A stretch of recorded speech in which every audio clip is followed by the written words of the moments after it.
So this is the name game, which is basically teaching your dog to respond to their name. When you say their name, they should be looking at you.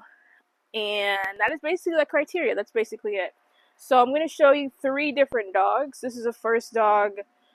She's a 2-month-old puppy, so doesn't know anything. So I'll show you how it works and how it's done. You want to have some treats, some food. You're going to have to do this with food. That's just the way it works. You can use their dog food. You can use some, I have some freeze-dried chicken.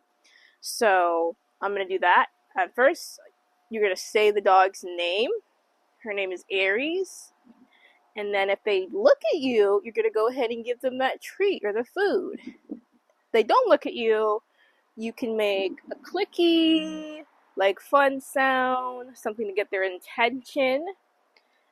And then the final step, third step, is if they still don't look at you after that unique sound, then you can kind of do, maybe not, I wouldn't really do this with the third step with a puppy, which is like a leash correction or just a little tug on the leash. They just don't understand that versus a dog that's more mature and conditioned. So usually the puppies will respond to that noise anyways. I'm going to go Aries. No engagement. So make a unique sound. Aries. Yes. Yes, yes, yes. And then as soon as she looked at me, a marker. You're going to use a marker. You want to bridge that behavior. When she looked at me, I bridged it. I marked it with a yes. You can use any word that you want. I use yes. You want to keep that consistent. Use that same word every time. Aries. Yes, good girl. And I kind of stepped back a little bit there. And what that does is the more you do it, it can kind of become the recall. And you definitely want to have your dog on a leash. I don't recommend doing this with no leash on your dog, especially a puppy. You want to make sure that you're setting them up for success. Having that leash on is going to help you do that, to teach this so that they can perfect it. Aries. Yes, good girl. Aries. Yes, good girl. And so you're building that reinforcement history on you saying their name and them getting food and then also that engagement factor. Your dog just has to know their name, especially if you're doing this with a puppy and the puppy is just all over the place. What you can do is just get a squeaky toy. I have one right under my right arm here. Yes, good girl. It's great for any dog, especially if the dog is not having a quick enough reaction to when you say their name. Aries! Yes, good girl. Maverick. Yes, good boy. And he knows how to sit, so I'm gonna add that expectation onto him. Maverick. Yeah.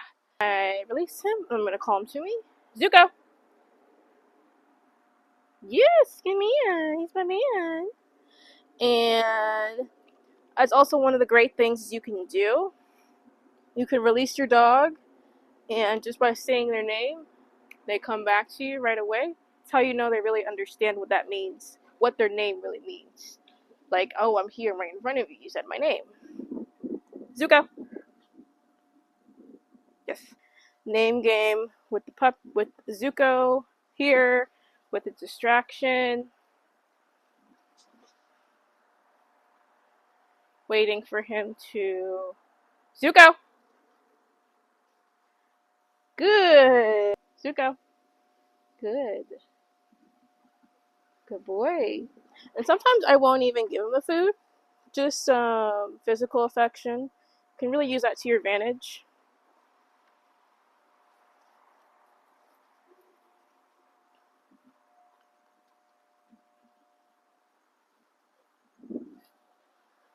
Oh. He's really engaged already, so... Zuko! Yes. Zuko.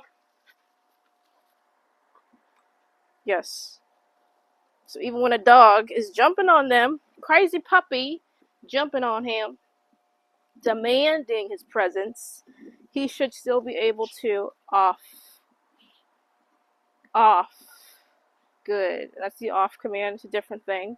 Still very important. Good boy.